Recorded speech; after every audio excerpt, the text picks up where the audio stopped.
बिस्मिल्लाहिर्रहमानिर्रहीम। अस्सलाम वालेकुम नाज़रीन, प्रोग्राम आप देख रहे हैं 7 से 8 सना हाशमी के साथ। मुझे उम्मीद है कि आप तमाम लोग खैर खैरियत से होंगे। पाकिस्तान की सियासत में सियासतदान तो बहुत कुछ कह रहे हैं और हम भी कोशिश करते हैं कि ज़ाहिर उनका नज़रिया भी जान सकें। आज वज़ीर-ए-आज़म इमरान खान साहब को हमने देखा कि वो दरगाह में एक जलसे से खिताब कर रहे थे।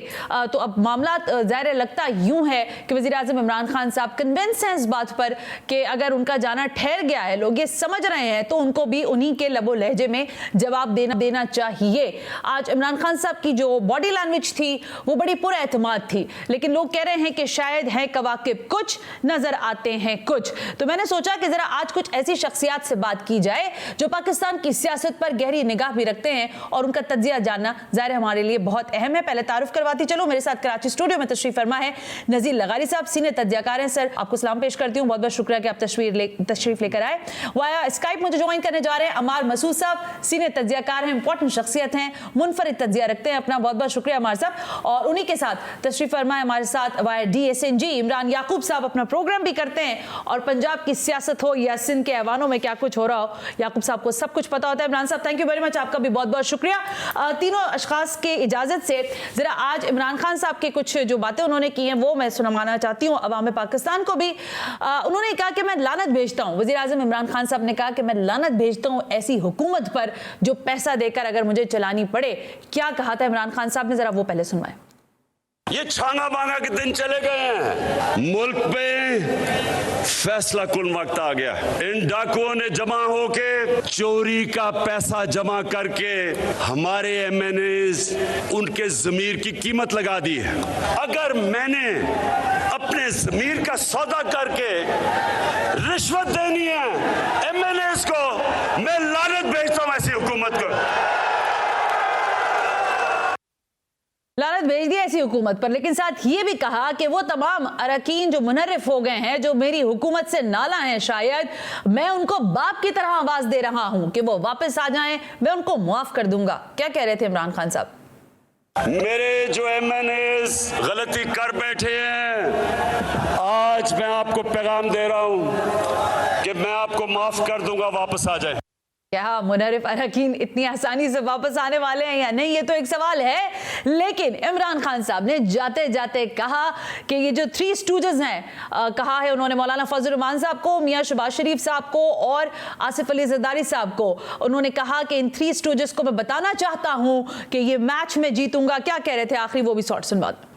ये जो तीनों गुलाम हैं, 3 स्टूडेंट्स, इन्होंने बड़ी ज्यादा साजिश करके, पैसा इकट्ठा करके, बाहर के लोगों के घुटने दबा दुबू के, पाँव पकड़ के, जूते पॉलिश करके, तो कहा कि किसी तरह बस इमरान खान को, ये तो आपकी बात नहीं मानेगा, हम आपके गुलाम हैं, हम आपकी खिदमत करेंगे। तो इन्होंने बड़ा जोर लगा के ये साजिश की। कामयाबी तो अल्लाह देता है, लेकिन मेरा दिल कह रहा है 3 स्टूडेंट्स, मेरी आज बात सुन लो, ये तुम मैच बड़ी बुरी तरह हारने लगे हो। मैच कौन हारेगा कौन जीतेगा ये तो शायद वक्त बताएगा, लेकिन कौमी असेंबली का इजलास जो है वो 25 मार्च को तलब किया है स्पीकर ने। इस पर भी कानूनी पेचीदगियों पर बात होगी। नज़ीर लगारी साहब, गुफ्तगू का आगाज में आपसे करना चाहूंगी। सबसे पहले तो ये फरमाइए सर, जरा इमरान खान साहब के बारे में पहले बात करें। सर, बड़ी पुरएतमाद बॉडी लैंग्वेज लोग कह रहे हैं और इमरान खान साहब कह रहे हैं कि ये मैच मैंने जीतना है। आपको लगता है कि सरफेस पर ये सारी चीजें फेवर कर रही हैं गवर्नमेंट को? मेरे ख्याल में इंसानी तारीख में मुआवजे भी होते हैं और इसमें भी कोई मुआवजा हो सकता है। इस वक्त जो आपने पहले अपने इंट्रो में शेर पढ़ा है, इतना बड़ा ज़बरदस्त शेर था, है गवाह के कुछ नज़र आते हैं, कुछ देते हैं धोखा, ये बाज़ीगर खुला। तो इनको ये अपने आप को धोखा दे रहे हैं, अपने आप से ये बहल रहे हैं, अपने आप से ये खेल रहे हैं। उन्हें पता है जो होना है वो हो चुका है और जिन अरकान ने इनको छोड़ा है उनकी तारीख आज की नहीं है। वो जब किसी को छोड़ते हैं तो छोड़ देते हैं और जब किसी के साथ जाते हैं तो चले जाते हैं।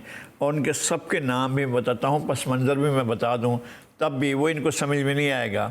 उनके लिए इमरान खान एक शख्स का नाम है, एक आदमी का नाम है, एक लेगेसी का नाम नहीं है, एक बहुत बड़ा ऐसा नाम नहीं है जिसके बारे में लोग कुछ तकद्दुस का दायरा कायम कर लेते हैं। तो इस तरह से ये वो नहीं है। हमने तारीख़ में बहुत से लोगों को देखा है और पिछली 50 साल सहाफ़त के दौरान हमने बड़े मद्दो जाज़र देखने हैं, लेकिन इस तरह का मुंह का पक्का आदमी मैंने नहीं देखा है। ये बिल्कुल जब देख रहे हैं कि ये शिकस्त इनके बिल्कुल साथ खड़ी हुई है और ये फिर भी अपने आप को एतमाद दिला रहे हैं और क्राउड में जा रहे हैं, तो ये इनका हौसला है और इनका ये तरीक़ाकार है। ऐसा नहीं है, जैसे आपने आखिर में इशारा किया, मैं सिर्फ वो बात ज़रूर करूँगा कि कल सुप्रीम कोर्ट 2 पिटीशंस की एक रेफरेंस है और एक दरख्वास्त है जो आइनी दरख्वास्त है सुप्रीम कोर्ट बार एसोसिएशन की, हुकूमत का अपना रेफरेंस है। तो हो सकता है कि इसके अंदर आइन में जो बहुत मैंडेटरी चीज़ जो है जिसको स्पीकर ने वायलेट किया है या उससे सरफ़े नज़र किया है, हो सकता है कि सुप्रीम कोर्ट 1 बजे ये एक अंदाज़ा है ये एक अंदाज़ा है कि सुप्रीम कोर्ट 1 बजे इनसे कहे कि पहले जाकर आप आइन की पासदारी करते हुए आज फलां वक्त पर इजलास बुलाएं और जो है वो तो आप आगे बढ़ें, वरना जो आपने आइन की खिलाफ वर्जी की है ये बहुत संगीन है। मेरा ये एक अंदाज़ा है, ज़ाहिर है मैं क्या, मेरी औकात क्या, और सुप्रीम कोर्ट मुल्क का इंतहाई इंसाफ का आखिरी घर है और आखिरी दरवाज़ा है जहाँ से लोग जाकर इंसाफ हासिल करते हैं। लेकिन जब वो देखेगा कि आइन को एब्रोगेट किया जा रहा है, आइन को अबाइंस में रखा जा रहा है, आइनी तकाज़े को पूरा नहीं किया जा रहा है, आइन से सर इनहराफ किया जा रहा है, आइन को सरासर एक तरफ रख कर फैसला किया जा रहा है, जब आइन ये कहता है कि ज़रूरत है कि आपको 14 दिन के अंदर अंदर इजलास बुलाना है, तो ये आप कैसे कर सकते हैं कि उसके 20 दिन के बाद या 18 दिन के बाद आप, ठीक है, ये बड़ी खबर हो सकती है शायद कल की तारीख में कि अगर सुप्रीम कोर्ट इस तरह का कोई ज़ाहिर फैसला सामने लेकर आती है। लेकिन हमारे मसूद साहब फरमाइएगा, जो मुहर्रिकात हैं, जो ज़मीनी हकाइक हैं, वो आप मुझसे बेहतर जानते हैं। सियासत के ऐवानों में हलचल की बात हो रही है, लेकिन हुकूमत इस बात पर मिस्र है, वो बार बार कह रही है कि हम नहीं जा रहे। मुनर्रिफ अरकान भी आज भी मैंने सुना है, सारे लोग कह रहे हैं कि 26 मार्च को वापस आ जाएंगे। सर, वो कौन सी चीज़ें हैं जो इसकी वजह से इनके पंजे इतने मजबूत दिखाई दे रहे हैं, कहने की हद तक की चाहे मान लें? लगारी साहब का बहुत एहतराम करता हूँ। उन्होंने एक जुमला कहा अपनी गुफ्तगू में और उस जुमले से बात ही खत्म करती है, और उन्होंने कहा ये इतना मुंह पक्का करके झूठ बोलते हैं कि समझ नहीं आती कि ये अब आगे क्या बात करना चाह रहे हैं और क्यों कर रहे हैं। देखिए, इस वक्त सूरत हाल हुकूमत के लिए बहुत मखदूश है। अब कोई 12-14 अरकान का मसला नहीं है, अब इनकी तादाद बहुत ज्यादा बढ़ गई है। अब ये पता चल रहा है कि पीटीआई कोई सियासी जमात नहीं थी, एक हाइब्रिड निज़ाम था जिसमें इधर उधर से लाकर लोग इकट्ठे किए थे। उन लोगों को जैसे ही पहली अपॉर्चुनिटी मिली, कोई फोन कॉल नहीं आई, वो पहली फुर्सत में परवास कर गए। और आज बल्कि 2-3 बयानात बहुत अहम है। एक ट्वीट था राजा रियाज साहब का, और उन्होंने कहा कि अरकान की तादाद अब 53 हो गई है। जो वुज़रा हमारे खिलाफ गालम गलोच करते हैं वो बाद में हमें मैसेज करके माजरत भी करते हैं और कोशिश ये करते हैं किसी तरह हमारे लिए भी कोई नशिस्त रखी जाए। उसके बाद शाहिद खान अब्बासी साहब ने भी एक बहुत अच्छी प्रेस कॉन्फ्रेंस की, उसमें उन्होंने वाज़ेह तौर पे कहा कि भाई ये हॉर्स ट्रेडिंग के जुमरे में नहीं आता। हॉर्स ट्रेडिंग के लिए तो आप हुकूमत में आते हैं, ये हुकूमत से जा रहे हैं। ये जो मुनहरिफ अरकान है, इन्हें पता है कि इनकी नाअहली भी हो सकती है, ताहयात नाअहली भी हो सकती है, इनका करियर, पॉलिटिकल करियर खतरे में भी पड़ सकता है। इसके बावजूद ये इस हुकूमत के खिलाफ स्टैंड लेने को तैयार है। इत्तेहादी जमातें आखिरी और उनको मौका मिले, अगर अंपायर न्यूट्रल ही रहे तो वो पहली फुर्सत में इस हुकूमत से जान छुड़ा लेंगे। इसका बुनियादी मकसद ये है कि कोई भी शख्स जो गुज़िश्ता 3-3.5 साल की कारकर्दगी है उसका जिम्मा अपने ऊपर नहीं लेना चाहता, चाहे वो इत्तेहादी हो, चाहे वो मुनहरिफ अरकान हो, चाहे पीटीआई के वुज़रा ही हो। वो सारा इल्ज़ाम इसको इमरान खान को देना चाहते हैं और इमरान खान का ही जिम्मा बनता है, इसलिए कि उन्होंने ये सारा अरसा गालम गलोच में, लोगों को नैब के जरिए हुकूमत खानों में पहुंचाने में सर्फ किया। उन्होंने कोई अवाम की भलाई की तो काम नहीं किया। इसके ऊपर प्रेशर ये पड़ रहा है कि अवाम के जो सूरत हाल है, लोग चाहते हैं कि किसी तरह इस हुकूमत से निजात मिले, और इमरान खान हर वो मुमकिन तरीका इख्तियार कर रहे हैं जो बेशक आइन को तहबाला कर दे, जो कानून को ना माने और वो इस तरह लोगों को उम्मीद दिला रहे हैं। लेकिन आज की तकरीर में कुछ पोर्शन ऐसे थे जहां उनकी बेबसी और फ्रस्ट्रेशन भी झलकती थी, जिसमें आपने दिखाया कि एक तरफ तो वो उनको धमकियां दे रहे हैं और ये भी कह रहे हैं कि सोशल मीडिया पर उनके अकाउंट्स बंद हो जाएंगे, और साथ ही ये भी कह रहे हैं अगर वो वापस आ जाए। ये लोग वापस आने के लिए नहीं गए हुए, और ये लोग अब इमरान खान की हुकूमत जाने के बाद ही मंजरे आम पर पूरी तादाद में आएंगे। पहले जो तादाद हम समझ रहे थे कि 12-14 अरकान की होगी, इमरान खान के गुज़िश्ता कुछ दिनों के रवैये से वो तादाद बहुत ज्यादा बढ़ गई। ठीक है अमर साहब, अलार्मिंग सिचुएशन है शायद हुकूमत के लिए, लेकिन हुकूमत हमें बड़ी पॉजिटिव बिहेव करती हुई दिखाई दे रही है। दोनों तज्जियाकारों ने ये कहा कि बड़ा पक्का मुंह करके बात करते, समझ नहीं आता कि क्या बात हो रही है।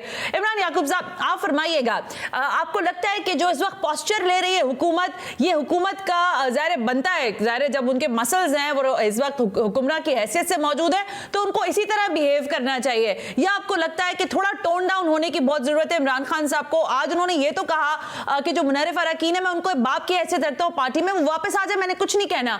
लेकिन इसके अलावा जो कुछ कहा है, आपको लगता है कि हुकूमत मजबूत होगी या मजीद इसमें तफरका पड़ेगा? वो इनके भी बाप है।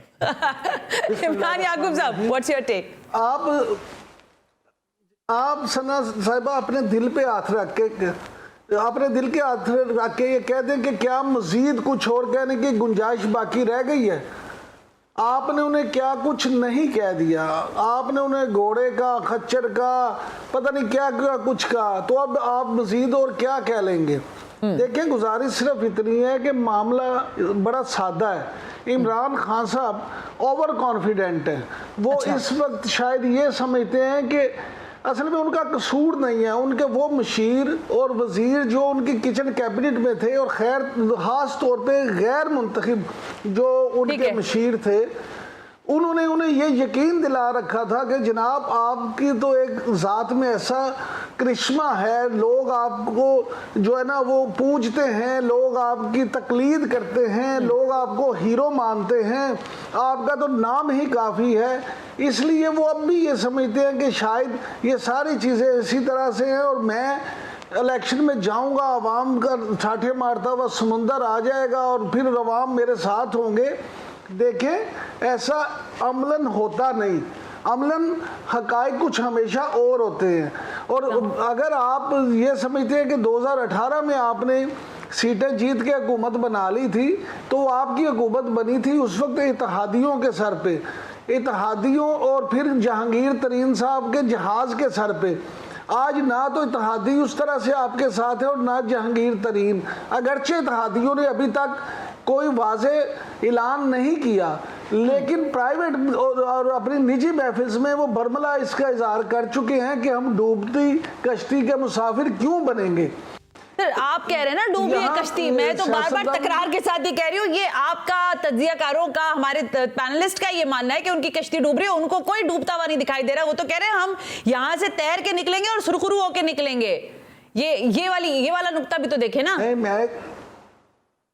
नहीं, बिल्कुल आप ठीक कह रही हैं। वो यही समझते हैं, इमरान खान साहब बिल्कुल यही समझते हैं कि उनकी हुकूमत तो अगले 10 साल भी रहेगी। हाँ, ऐसे ही। तो लेकिन किसी के समझने में तो कोई पाबंदी नहीं लगाई जा सकती। ख्वाब तो आप भी देख सकती हैं, मैं भी देख सकता हूँ। अमार साहब तो वैसे बड़े क्रिएटिव आदमी हैं, ये भी कुछ भी तख्लीक कर सकते हैं, इमेजिनेटिव क्रिएशंस होती है। ठीक है, मैं आती हूँ, लेकिन एक इंपॉर्टेंट नुक्ता है, मैं नज़ीर लकारी से आपसे पूछना चाहूंगी। अभी इमरान याकूब साहब ने तस्करा किया, इत्तेहादियों के पैरों पर खड़े होकर हुकूमत ज़ाहिर तश्कील दी गई। अब अगर इन इत्तेहादियों का मामला देखिए, ऑपोजिशन के जो लोग बैठकर बात कर रहे हैं, चाहे मौलाना फजल रहमान साहब और स्पेशली अगर मैं पंजाब की बात करूं, तो आपको लगता है कि मुस्लिम लीग नवाज और काफ लीग पंजाब में साथ चल पाएगी? उसका फॉर्मेशन कुछ भी हो सकता है। आपको लगता है ये रोमांस चलेगा पंजाब में या नहीं चलेगा? ये धोखा है। पता नहीं, आपने वो बात नहीं सुनी जो को उससे पहले राजा रियाज को किसी ने मेंशन किया, अमार साहब ने किया। बात यह है कि आधे से ज़्यादा अरकान कौमी असम्बली इनको छोड़ चुके हैं, इसी तरह से अरकान सूबाई असम्बली भी इनको छोड़ चुके हैं। इनको पता ही नहीं है बेचारों को आगे जो भी आएगा वो अगर नून लीग चाहेगी तो वो बना लेगी, काफ लीग चाहेगी तो उसके पास तो कम सीटें हैं, 10-11-12 सीटें हैं, लेकिन नून लीग तो बड़े थम्मंग मेजॉरिटी से बना लेगी, और अब भी ये अगर इत्तेहादी वाज़े होकर बात कर लेंगे तो शायद उनके लिए भी ऑप्शन निकल आता है। लेकिन अब जितने अरकान छोड़ रहे हैं उनका कोई अंदाज़ा नहीं है। ये जो अरकान कौमी असम्बली की लिस्ट आई है, जी सर, मैंने कम से कम 35 नाम देखे हैं और उनमें से बेशतर से कम्युनिकेशन भी किया है। तो वो जो हैं वो तो छोड़ चुके, अब मज़ीद शामिल हुए हैं, वो बड़ी तादाद में हैं। वो अगर ये आधे अरकान जाकर इलेक्शन कमीशन से ये कहते हैं कि जनाब इनको डिसीट करें, इमरान खान को और उनके साथ बैठे हुए लोगों को, हम अक्सरियत में, हम बड़ी पार्टी हैं, हम पार्टी हैं, और पार्टी वो है जो पार्लियामेंट में अक्सरियत रखती है, तो अक्सरियत पार्टी की तो हमारी है, ये तो अकलियत में है। अगर ये नौबत आती है तो फिर क्या होगा? फिर तो जाहिर है कि डी-सीट करने वाले खुद डी-सीट हो रहे होंगे, अपने सीटों से महरूम हो रहे होंगे अगर वो अक्सरियत में हैं। और अब तक की सूरत हाल में यही है। मुझे एक हम शुरू करते हैं अटक से, और अटक से आप पिंडी में आए, झेलम में आए, और उसके बाद जो है आप चकवाल में आ जाएं, और साथ गुजरात में आ जाएं। आप झेलम से गुजरात होते हुए, गुजरांवाला होते हुए नीचे तक चले हैं और आप सरायकी बाट तक आ जाएं। मैं एक एक ज़िले का आपको बता देता हूँ कि कौन इनके साथ खड़ा है, कौन इनके साथ नहीं। अगर ये सूरत हाल बन बैठी है नज़ीर लगारी साहब, फिर तो इसका मकसद है कि इत्तेहादियों को अनाउंस कर देना चाहिए कि वो मजीद हुकूमत का बोझ उठाने से कासिर तो हैं। लेकिन क्या लेकिन कहा ये भी जा रहा है ना, मैं ब्रेक ले लूं फिर कतई कलामी की माफी दीजिएगा, इस पर ये नुक्ता अहम है कि किस चीज का इंतजार है। बहुत सारी चीजें मंजर पर वाज़ेह हैं। हुकूमत अगर वाकई बहुत बर्डन बन चुकी है इत्तेहादियों के लिए, तो उनको सामने आकर इस चीज का ऐलान कर देना चाहिए। लेकिन क्या ये हो सकेगा या नहीं? इसके अलावा अहम तरीन सवाल यह है कि अगर इमरान खान साहब ज़ाहिर अदम एतमाद की तहरीक कामयाब हो जाती है तो बहैसियत ऑपोजिशन ये कितनी ज्यादा खतरनाक साबित होंगे किसी भी हुकूमत के लिए, इस पर सवाल करेंगे right after this break. You watching 7 से 8।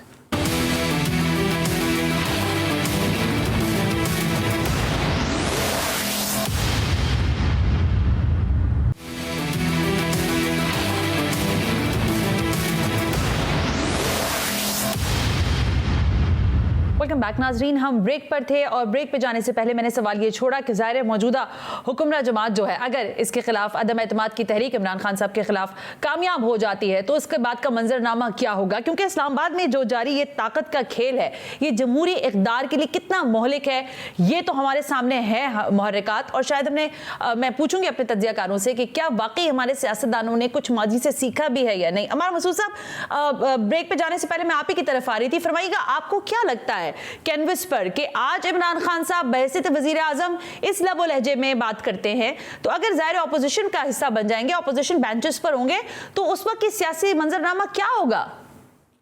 मैं आपको बड़ी सराहत से ये बात बता सकता हूँ कि उस वक्त क्या होगा। ये इमरान खान के जो आखिरी चंद दिन है ना, जी सर, इसमें बहुत ज्यादा मुमासलत है जनरल मुशर्रफ के आखिरी चंद दिनों से। उसमें वो भी कहते थे मैं डरता वरता किसी ने से नहीं हूँ। वो कहते थे सोशल मीडिया पर लाखों लोग उनके साथ हैं। उन्होंने भी डी चौक पर एक जलसे का ऐलान किया था जहां लोगों को मुख्तलिफ इलाकों से भर भर कर लाए गए थे, और कुछ रिपोर्टर्स ने जब उन लोगों से इंटरव्यू किया कि आप क्यों आए हैं, तो उन्होंने कहा जी हमें बताया गया हमें पैसे मिलेंगे, खाना मिलेगा, इसलिए हम आए।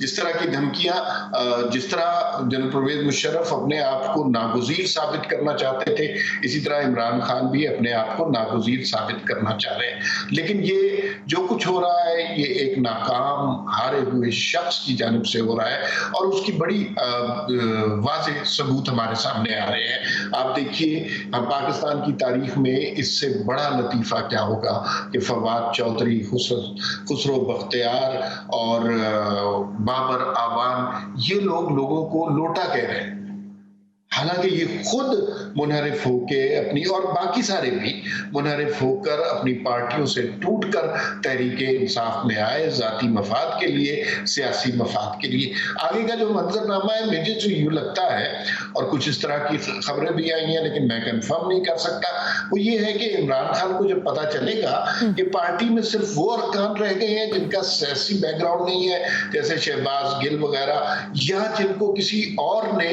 टिकट देना कबूल नहीं किया, सिर्फ वो लोग रह जाएंगे और उनकी तादाद ज्यादा नहीं होगी। तो मेरे ख्याल में इमरान खान साहब किसी किस्म के एहतजाज के बजाय लंदन को सधारेंगे और वहां पर कुछ आराम करेंगे। और जो इनिंग्स उन्होंने खेली है, जिसमें आखिर में उन्होंने पिच भी तोड़ दी, बॉलर का सर भी फाड़ने की कोशिश की और मुखालिफिन को गालियां भी दी, उस इनिंग पर सारी उम्र तासुफ करेंगे। ठीक है अमर साहब, बहुत इंपॉर्टेंट बातें आपने की अपने तबसरे के अंदर, तज्जिए के अंदर। इमरान साहब, इसी से बात में आगे बढ़ा देती हूँ। देखिए, पाकिस्तान की सियासत में ये पहली दफा का मंजरनामा नहीं। अमर साहब ने दुरुस्त कहा कि माजी में ऐसे मंजरनामों की ममासलत मिलती है, बिलखुसूस जनरल मुशर्रफ का उन्होंने तस्करा किया। ये मुझे बताइएगा कि इस सारी सिचुएशन से बाहर निकलने के बाद जो चॉइसेस हैं अवाम के पास, देखें इलेक्शंस तो होने हैं ना, और ये जो पूरा प्रोसेस है इसने चलना है। अब अवाम के पास जो ऑप्शंस हैं, आपको लगता है कि वो इतने कन्विंसिंग है कि वो इमरान खान साहब की जगह वो चॉइस बन सकते हैं? देखिए, बात ये है कि ये फैसला मैंने, आपने, अमार साहब ने या लगारी साहब ने नहीं करना। सही है, ये अवाम ने अपनी वोट की ताकत से करना है। और मैं ये समझता हूँ कि अवाम जिसको वोट दे के मुंतखब करें, हमें उसकी इज्जत करनी चाहिए और उसको बिल्कुल हमें बतौर जर्नलिस्ट भी उसके लिए ये कोशिश करनी चाहिए कि वो अपने 5 साल पूरे करे और अपने मामलात ज़िंदगी जो है आसान तरीके से चलाए, ता वक्त के वो खुद ही अपने मामलात ख़राब ना करना शुरू कर दे, जिस तरह के मौजूदा हुकूमत ने किया। हम तो वो लोग हैं जो ये चाहते हैं कि जमहूरियत फले फूले, मज़ीद पनपे और हर हुकूमत अपने 5 साल, तमाम असम्बली अपने 5 साल पूरे करें। लेकिन अगर कोई खुद ही इस तरह की गुफ्तगू शुरू कर दे, इस तरह के इकदाम शुरू कर दे, पूरी अपोजिशन को दीवार से लगाने की बल्कि जेल की कोठरियों में डालने की ख्वाहिश रखे और अमलन किसी से करप्शन का 1 रुपया भी ना किसी पे साबित किया जा सके और ना किसी से वापस लिया जा सके, अमलन गुड गवर्नेंस का नाम लेने वाले बैड गवर्नेंस की इंतहा कर दें, महंगाई से लोगों का जीना हराम हो जाए, तो ये सारी चीज़ें जब होती हैं तो लोग फिर उससे अनॉयड ही होते हैं, फिर लोग उनके साथ नहीं चलते। ठीक है, मैं ज़ाती तौर पे ये समझता हूँ, being a follower of politics, जी यहाँ पे आप देखेंगी कि जिनको ये कहते हैं, इमरान खान साहब अपने जलसों में कहते हैं कि अवाम इन्हें दुत्कार देंगे, उन्हें ही अवाम मुंतखब करेंगे। और ये जिनको करप्ट साबित करने में इन्होंने 4.25 साल ज़ाया कर दिए, अवाम दोबारा उनको जब असम्बलियों में मुंतखब करेंगे अपने वोट से, तो फिर इनके पास उसका कोई इखलाकी और सियासी जवाज़ नहीं होगा कि ये उस हवाले से बात कर सके। लेकिन थोड़े से इख्तलाफ के साथ मैं ये समझता हूँ कि शायद फौरी तौर पे इमरान साहब लंदन ना जाएं, अच्छा, वो यहीं रहे और वो कोशिश करें कि ना खेलेंगे और ना खेलने देंगे। पंजाबी की बड़ी मशहूर मिसाल है, खेडांगे ना खेडन देंगे। हाँ, ठीक। तो वो अपोजिशन में रहते हुए जरूर शोर मचाने की कोशिश करेंगे। ठीक है, अच्छी पॉइंट पर आ गए बात के, ऑपोजिशन में बैठ गए अगर, तो फिर वो खुद भी कह चुके हैं कि मैं बड़ा खतरनाक साबित हो जाऊंगा, अभी तो मेरे हाथ पैर बंधे हुए हैं। लेकिन लगारी साहब, मामला ये है कि अभी जिन मुहर्रिकात पर हमारे दोनों तज्जियाकारों ने बात की, क्या आप समझते हैं कि वाकई जो चॉइसेस है, जैसे मौलाना फजल रहमान साहब हैं, मुस्लिम लीग नवाज है, पाकिस्तान पीपल्स पार्टी है, ये सर्व भी कर चुके हैं पाकिस्तान को, आपको लगता है कि यही चॉइसेस हैं और इन्हीं में से किसी को दोबारा हुकूमत बनाने का मौका मिलना चाहिए? इमरान खान साहब को रद्द कर दिया अवाम ने, इनमें से किसको कवे ने काटा है कि नहीं कर सकते हैं? मसला ये है कि ये लोग हैं पॉलिटिकल लीडर हैं पाकिस्तान के और इन्हीं में से लीडरशिप आएगी। करप्शन के चार्जेस का बता के नून लीग की हुकूमत ने कहा पीपल्स पार्टी करप्ट है, पीपल्स पार्टी वालों ने कहा नून लीग वाले करप्ट हैं, मौलाना फजल रहमान साहब ने कहा ये दोनों करप्ट है, मैं ठीक हूं। तो अब कैसे कुछ होने के बावजूद अभी तक कोर्ट ने किसी को कन्वेक्ट नहीं किया सिवाय नवाज शरीफ साहब के, और नवाज शरीफ साहब कैसे कन्वेक्ट हुए हैं ये सब आपके सामने है। और चलें, कन्वेक्शन हुई है और ऐसे केसेस में हुई है, ऐसे रेफरेंसेस में हुई है जिनमें कोई बिलियंस का हिसाब हो रहा था, लेकिन पाकिस्तान में तो 1 रुपया भी वापस नहीं आया।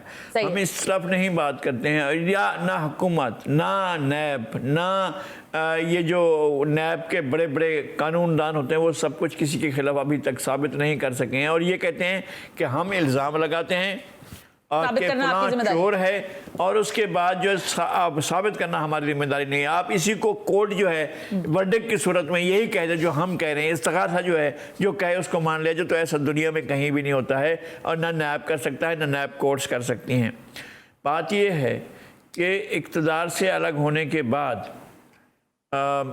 मेरे एक मोहतरम दोस्त से मैं वो मिसाल देना नहीं चाहता हूँ, लेकिन ये होगा कि ये पूछते फिर रहे होंगे गलियों में, अच्छा मैं वज़ीर आज़म था, मुझे जानते हैं, मेरा नाम ये था। ये होगी सूरत हाल। और अपना तारुफ करवाते हुए बता रहे हैं, मैं क्रिकेट का कप्तान भी हुआ करता था और मैं जो है वो इस तरह से गुगली किया करता था और मैं इस तरह से बॉलिंग किया करता था और मैंने इस तरह से हुकूमत चलाई थी। ये बातें शायद ऐवानों से ज़्यादा वो गलियों और कोचों में कहते हुए फिर रहे होंगे। लोग इस तरह से देखते हैं और हम इस तरह से समझते हैं।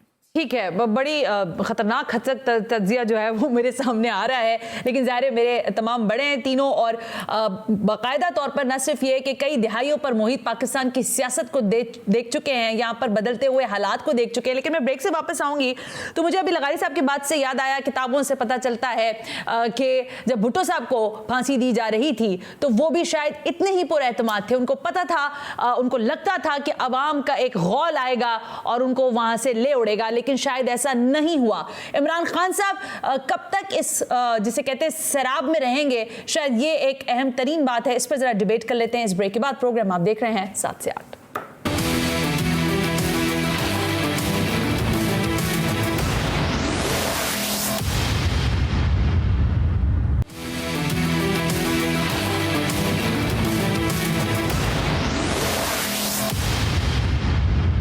वेलकम बैक नाज़रीन, हम ब्रेक पर थे, वक्त बहुत कम रह गया है, लेकिन मैं ज़रा तेज़ी से अब चलूँगी। लगारी साहब क्या लगता है, माइनस इमरान खान पाकिस्तान तहरीक इंसाफ की मौजूदगी रहेगी और माइनस इमरान खान तहरीक इंसाफ का कोई वजूद भी है या नहीं है?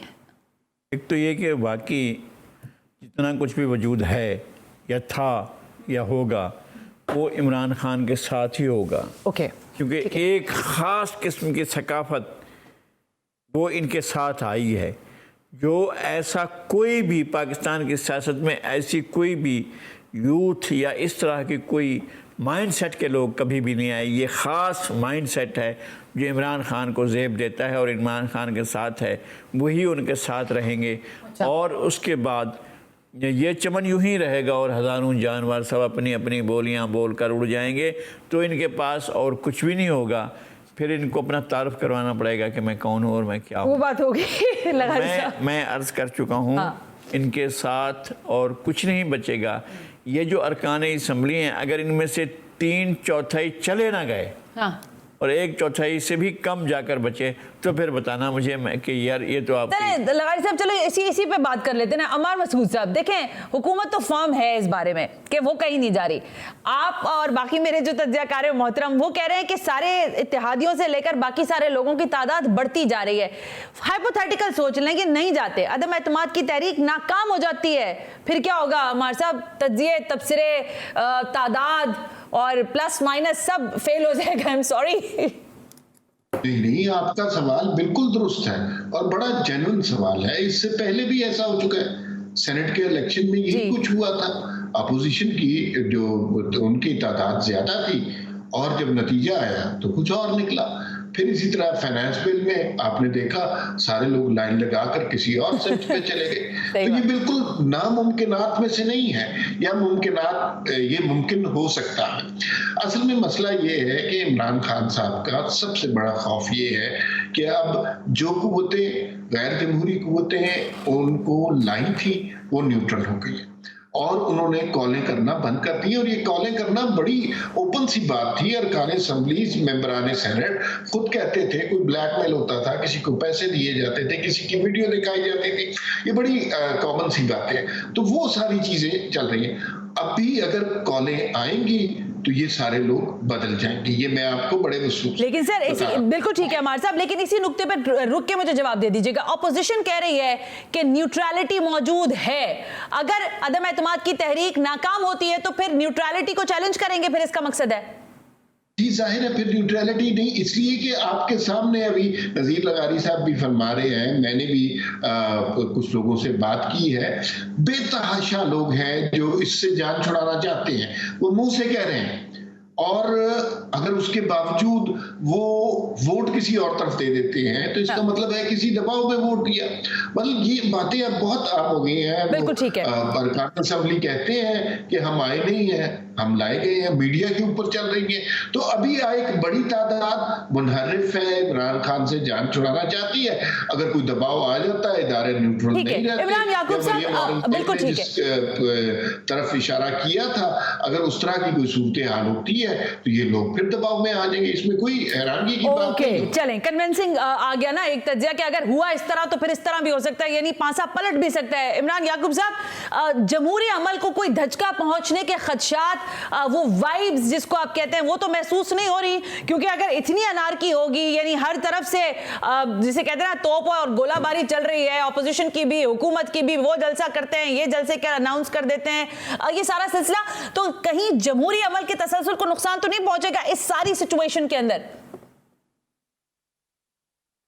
ना मुझे तो ये लगता है कि इमरान खान साहब ये इतना कुछ कर इसलिए रहे हैं कि वो सियासी शहीद बनना चाहते हैं। उन्हें भी इस बात का अब यकीन हो चुका है कि वो बाजी उनके हाथ से निकल चुकी है, लेकिन वो इसी तरह का कुछ करना चाहते हैं कि सियासी शहीद बन जाए। लेकिन मैं आपसे कर्ज करता हूँ, एक फ़र्ज़ कर लें कि आपने जो सवाल किया कि तहरीक अदम एतमाद नाकाम हो जाती है तो फिर क्या होगा। हाँ सही है। देखें, अगर ये वाकई ये समझते कि तहरीक अदम एतमाद नाकाम हो जाएगी और हमारे पास नंबर गेम पूरी है, तो फिर ये गैर आइनी तौर पे कौमी असम्बली का इजलास मुलतवी क्यों करते, कौमी असम्बली का इजलास लिंगर ऑन क्यों करते? फिर ये फौरी तौर पे जब ये रिक्वेजिशन दी गई थी तो इन्होंने 26 तक मुनर्रिफ अराकीन को वापस आना है ना, इसलिए इजलास बुलाते। 26 तक वापस आना है मुनर्रिफ अराकीन को, इसलिए तो देखें, ये इसीलिए है मामला कि उन्हें इस बात का पता है कि अब उनको अक्सरियत हासिल नहीं रही। अब भी वो देखिएगा कि जब 25 को इजलास होगा उसके बाद फिर वो फातिहा नहीं कराएंगे, फिर जुमे को बुलाने का मकसद भी ये है कि तो बड़ी फातिहा की जरूरत पड़ गई है, मुझे लग रहा है, और ये सारी चीजें बड़ी फातिहा की जरूरत है। अगर 1 मिनट मुझे दे सके। जी जी अमर साहब फरमाइए।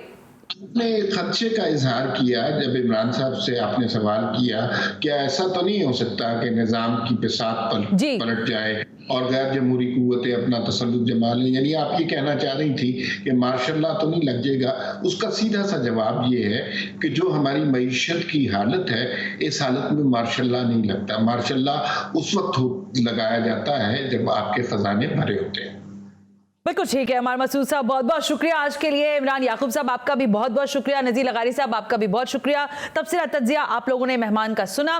पाकिस्तान की सियासी अमल में कौन कहाँ रुकेगा, कौन कहाँ आउट होगा, शायद ये तो देखने का ज़ाहिर वक्त ही बताएगा हमें, लेकिन हम ये चाहते हैं, ये समझते हैं बहैसियत अवाम, बहैसियत कौम और बहैसियत सहाफ़ी भी कि जमहूरी अमल के तसलसल का बिगाड़ बहरहाल नहीं होना चाहिए और मुल्क को अनारकी की तरफ ले जाना किसी के लिए भी दानिस्ता हरकत जो भी करे, नादानी में करे या दानिस्ता करे, इसके लिए पाकिस्तान इस चीज का मुतहम्मिल नहीं हो सकता। आज के प्रोग्राम से मुझे इजाजत दीजिए। अल्लाह हाफिज।